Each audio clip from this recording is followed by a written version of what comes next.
ও মা, তুমি সত্যি সত্যি লঙ্কার চপ বানাচ্ছ? হ্যাঁ, সত্যি সত্যি লঙ্কার চপ বানাচ্ছি। সেই উদয়গিরিতে গেলাম না, দিয়ে বড় মামা বড় মামি খাওয়ালো। আচ্ছা। আমি বলছিলাম যে খাবো না খাবো না, কিন্তু এত সুন্দর লাগলো না খেয়ে, সেই জন্য ছেলেকে বললাম আজকে বাজার থেকে নিয়ে এসছে লঙ্কা। এই দেখো, এইভাবে কেটে কেটে বীজগুলোকে বের করে রাখছি। সবগুলোটাই করতে হবে? হ্যাঁ হ্যাঁ, সবগুলোকে এরকম করে কাটবো, আচ্ছা। কেটে বীজ বের করবো। মাঝখান দিয়ে কেটে দিতে হবে? এই বীজগুলো বের না করলে না হ্যাঁ, ভালো লাগবে না খেতে।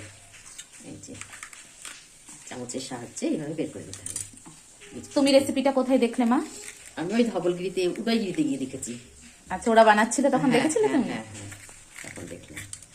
আমি প্রথম খেলাম ওখানটায়। কেমন লেগেছিল খেতে তোমার? দারুণ লেগেছিল আমার খেতে। আমি জানি না ওদের মতো পারবো কিনা, চেষ্টা করছি আমি। আচ্ছা। এই প্রথম আমি এটা করবো।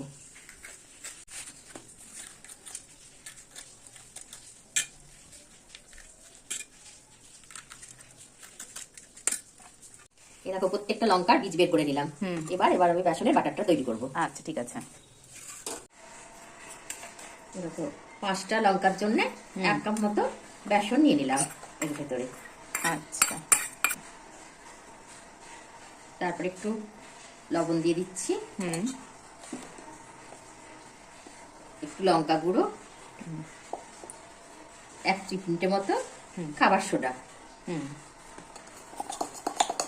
মিক্স করে নিতে হবে তারপরে? হ্যাঁ, মিক্স করে নিলাম। গ্লাসে করছি কারণ লঙ্কাগুলো লম্বা লম্বা গ্লাসে চুবিয়ে দিয়ে হবে ভালো। আচ্ছা। এরকম জল দিচ্ছি।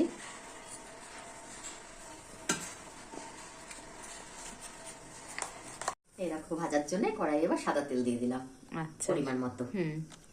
তেলটা গরম হবে, তখন ওই লঙ্কাটা ছেড়ে দেবো। আচ্ছা। এই যে লঙ্কাগুলোকে এইভাবে গ্লাসের মধ্যে ঢুকিয়ে ঢুকিয়ে করলে মানে পুরো লঙ্কাটার মধ্যে, লঙ্কার গায়ে এটা সেট হয়ে যাবে ঠিক। দিয়ে দেখো তেলে এরকম করে আচ্ছা, ভাজবো। গ্লাসে করলে সুবিধা হয়, লঙ্কাগুলো লম্বা লম্বা, গ্লাসটাও লম্বা। হ্যাঁ, তাহলে বেশ ভালো করে ওর গায়ে মাখিয়ে যাবে, লঙ্কার গায়ে। এগুলো একটা একটা করে ভাজবে না সবগুলো পরে? একটা একটা করে ভাজি, কোনোদিন করিনি, এই প্রথম করছি। ও, দেখো কি সুন্দর সোনালি সোনালি লাল করে ভাজা হয়ে গেল। ভালো লাগছে, জানি না কেমন হবে খেতে। আচ্ছা, একটা একটা করে ভাজি তো। ঠিক আছে।